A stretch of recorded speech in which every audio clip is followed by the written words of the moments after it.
BPSC प्रधान शिक्षक और प्रधान अध्यापक परीक्षा के पाठ्यक्रम आधारित प्रिपरेशन के लिए आप हमारे चैनल को सब्सक्राइब करें। साथ ही साथ कंप्लीट पीडीएफ प्रिंटेड नोट्स के लिए कॉल व्हाट्सएप करें 7631314948 पर और पाएं सिलेबस बेस्ड कंप्लीट नोट्स के साथ साथ सफिशिएंट ऑब्जेक्टिव क्वेश्चन कलेक्शन। साथ में आपको मिलेगा लाइव क्लासेज और प्रैक्टिस सेट। इस बैच को ज्वाइन करने के लिए अभी संपर्क करें और अपनी सफलता सुनिश्चित करें। आइए अब शुरुआत करते हैं आज के क्लास की। दोस्तों, आज की इस वीडियो में हम सूक्ष्म जीव के बारे में पढ़ेंगे। माइक्रो ऑर्गेनिज्म क्या होता है, सूक्ष्म जीव कितने प्रकार के होते हैं और सूक्ष्म जीव हमारे मित्र हैं और हमारे शत्रु हैं। किस तरह से वो हमें फायदा पहुंचाते हैं और किस तरह वो हमें नुकसान पहुंचाते हैं, सारी जानकारी हम आपको इस वीडियो में देंगे। सूक्ष्म जीव के बारे में हम पूरे कॉन्सेप्ट को क्लियर करेंगे। आप बने रहे इस वीडियो में अंत तक। सबसे पहले हम सूक्ष्म जीव को ही समझाते हैं। ये सूक्ष्म जीव होता क्या है। सूक्ष्म जीव एक जीव होते हैं, वो जीव होते हैं जिसे मनुष्य अपनी नंगी आंख से देख नहीं सकता। यानी ये इतने छोटे होते हैं कि इंसान अपनी आंख से देख भी नहीं सकता है। इसे देखने के लिए सूक्ष्मदर्शी यंत्र की आवश्यकता पड़ती है, उन्हें सूक्ष्म जीव कहते हैं। सूक्ष्मदर्शी यंत्र जो होता है एक खास तरह का मशीन होता है जिससे इस छोटे छोटे कीड़े को देखा जाता है। यानी छोटे को बड़ा करके दिखलाने वाला यंत्र सूक्ष्मदर्शी यंत्र होता है जिससे हम सूक्ष्म जीव को देखते हैं। ये सूक्ष्म जीव सर्वव्यापी होता है, हमारे चारों ओर पाए जाते हैं। मृदा में, जल में, वायु में, प्राणियों, पादपों में, हर जगह पाए जाते हैं। हमारे शरीर के अंदर भी लाखों करोड़ों सूक्ष्म जीव होते हैं। कुछ सूक्ष्म जीव ऐसे होते हैं जो हमारे लिए फायदेमंद है, कुछ सूक्ष्म जीव ऐसे होते हैं जो हमें बीमार कर देते हैं। इसलिए हम जानेंगे सूक्ष्म जीव का वर्गीकरण। इन सूक्ष्म जीव को 4 भागों में बांटा गया है। कौन कौन है सूक्ष्म जीव, चारों प्रकार को हम समझेंगे। सूक्ष्म जीव के 4 प्रकार जीवाणु, कवक, प्रोटोजोआ और विषाणु है। जीवाणु क्या होता है, प्रोटोजोआ और विषाणु और कवक क्या होता है, सबको हम जानेंगे। शुरुआत करते हैं हम जीवाणु से। जीवाणु को अंग्रेजी में बैक्टीरिया कहते हैं। बैक्टीरिया, जीवाणु अत्यंत छोटे सूक्ष्म जीव होते हैं। ये सामान्यतः एक कोशिकीय भित्ति होते हैं। ये जल, हवा, मिट्टी, नमी युक्त जगह पर पाए जाते हैं। ये जो जीवाणु होते हैं हमारे लिए फायदेमंद भी होते हैं। दूध से दही बनता है जीवाणु के कारण, उसका नाम है लैक्टोबैसिलस जीवाणु। खाद उर्वरक जीवाणु ही तैयार करते हैं, खाद्य पदार्थों को सड़ा गलाकर। लेकिन इन जीवाणु से कई बीमारियां भी होती है। मनुष्य में निमोनिया, हैजा, टीबी जैसे रोग भी इन्हीं जीवाणु से फैलते हैं। यानी कुछ जीवाणु तो हमारे लिए फायदेमंद है जो दूध से दही बनाते हैं, जो खाद्य उर्वरक बनाते हैं। लेकिन कुछ जीवाणु हमारे लिए हानिकारक है, हमारे शत्रु हैं, जो निमोनिया, हैजा, टीबी जैसे रोग फैलाते हैं। जीवाणु के बाद हम जानेंगे कवक के बारे में। कवक क्या होता है, कवक को हम पहचानेंगे। कवक को सामान्य बोलचाल की भाषा में फफूंदी कहते हैं।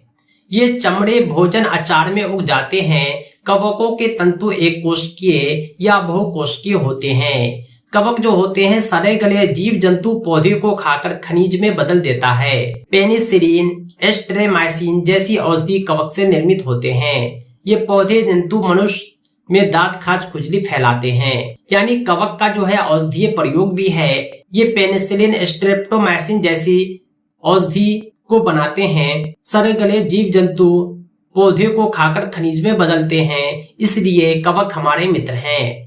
कुछ कवक जो है हमारे लिए हानिकारक भी है क्योंकि इनसे दांत, खाज, खुजली जैसी बीमारी फैलती है। अब हम जानेंगे प्रोटोजोआ के बारे में। जीवाणु और कवक के बाद जो तीसरा सूक्ष्म जीव है वो है प्रोटोजोआ। प्रोटोजोआ जो होता है सूक्ष्म जीवों का समूह होता है। ये मिट्टी, जल, पौधे, जानवरों के शरीर में उपस्थित होते हैं। ये एक कोशिकीय जीव होते हैं। समुदाय के जीव मनुष्य में रोग फैलाते हैं। मलेरिया, पेचिश, निद्रा रोग ये सब प्रोटोजोआ से होता है। यानी प्रोटोजोआ भी हमारे लिए फायदेमंद है और नुकसानदेह दोनों है। शैवाल के बारे में जानते हैं कि ये रुके हुए पानी में उग जाता है, इससे फिसलन बनती है। ये एक कोशिकीय बहुकोशिकीय समूह होता है। शैवाल भी एक तरह का प्रोटोजुआ है। शैवाल का रंग जो है इसी कारण नीला होता है। जैविक खाद के निर्माण में सहायता करते हैं। ये जल को प्रदूषित करते हैं। शैवाल भी हमारे लिए फायदेमंद है क्योंकि यह जैविक खाद बनाते हैं। नुकसानदेह है क्योंकि जल को प्रदूषित करते हैं। प्रोटोजुआ के बाद जो अगला है विषाणु। विषाणु जो होते हैं इसे अंग्रेजी में वायरस कहते हैं। ये सूक्ष्म जीवों से भिन्न होते हैं। ये केवल परपोषी में ही गुणन करते हैं। जो अपना भोजन खुद बनाते हैं जैसे पेड़ पौधे, उसको विषाणु प्रभावित नहीं करते। विषाणु केवल और केवल परपोषी को प्रभावित करते हैं, यानी मनुष्य को, जानवर को, पादप को नहीं, जीव जंतुओं को। खांसी, जुकाम, फ्लू, पोलियो, खसरा जैसे रोग विषाणु के कारण होता है। कोरोना बीमारी जो एक महामारी के रूप में आई थी वो भी विषाणु के कारण ही हो रहा था। ये थे सूक्ष्म जीव के प्रकार, सूक्ष्म जीव का वर्गीकरण। अब हम सूक्ष्म जीव के उपयोग को देखेंगे। ये सूक्ष्म जीव जो है हमारे लिए फायदेमंद भी है, नुकसानदेह भी है, लेकिन हम मनुष्य क्या बेवकूफ है कि इन सूक्ष्म जीवों से खुद का नुकसान होने देंगे। हम इस नुकसान से बचने का हर संभव प्रयास करते हैं। साथ ही साथ हमारे लिए जहाँ फायदा होता है हम उसे ही अपनाते हैं, उसे ही दोहराते हैं। इन सूक्ष्म जीवों से दूध से दही बनता है। इन सूक्ष्म जीवों से अल्कोहल का निर्माण होता है। इसका औषधीय उपयोग होता है। मैंने ऊपर भी बतलाया था कि सूक्ष्म जीव जो है दूध से दही बनाते हैं, जिसमें लैक्टोबैसिलस नामक जीवाणु पाए जाते हैं, जो संपूर्ण दूध को दही में परिवर्तित करता है। प्रश्न पूछा जा सकता है कौन सा जीवाणु दूध से दही बनाता है, तो सही उत्तर हो जाएगा लैक्टोबैसिलस। इसके अलावा अचार में, ब्रेड, केक में, पनीर में सूक्ष्म जीव पाया जाता है, जिससे इनका उत्पादन होता है। अल्कोहल के निर्माण में भी, उत्पादन में भी सूक्ष्म जीवों का उपयोग किया जाता है। शर्करा में यीस्ट द्वारा अल्कोहल एवं शराब का उत्पादन किया जाता है। चीनी के अल्कोहल में परिवर्तन की प्रक्रिया को क्विनोन कहते हैं। यानी शराब, सिरका आदि जो बनता है, अल्कोहल जो बनता है, उसमें भी सूक्ष्म जीव का प्रयोग होता है। इस सूक्ष्म जीव का औषधीय प्रयोग भी है। जब भी हम बीमार होते हैं तो डॉक्टर हमें प्रतिजैविक यानी एंटीबायोटिक की गोली देते हैं। ये एंटीबायोटिक क्या है? ये एंटीबायोटिक जो होता है एंटी बैक्टीरिया होता है। ये औषधि हमारे शरीर में बीमारी पैदा करने वाले सूक्ष्म जीवों को नष्ट करता है, उसकी वृद्धि को रोकता है। और हैरत की बात यह है कि ये जो दवा तैयार होती है किसी न किसी सूक्ष्म जीवों के स्रोत से ही तैयार होती है। कहा जाता है कि डायमंड कट्स डायमंड, लोहे लोहे को काटता है। सूक्ष्म जीवों को नष्ट करने के लिए हम सूक्ष्म जीव का ही प्रयोग कर रहे हैं। इसके अलावा सूक्ष्म जीवों की सहायता से कई बीमारियों को रोकने के लिए वैक्सीन, टीका भी बनाए जाते हैं। आपने पेनिसिलिन का नाम सुना होगा। बीमार पड़ने पर डॉक्टर आपको पेनिसिलिन का इंजेक्शन देते हैं। 1929 में अलेक्जेंडर फ्लेमिंग ने फफूंद से पेनिसिलिन बनाई थी। यानी पेनिसिलिन का टीका भी किसी न किसी सूक्ष्म जीव से, जीवाणु से ही बनता है। वो कौन है?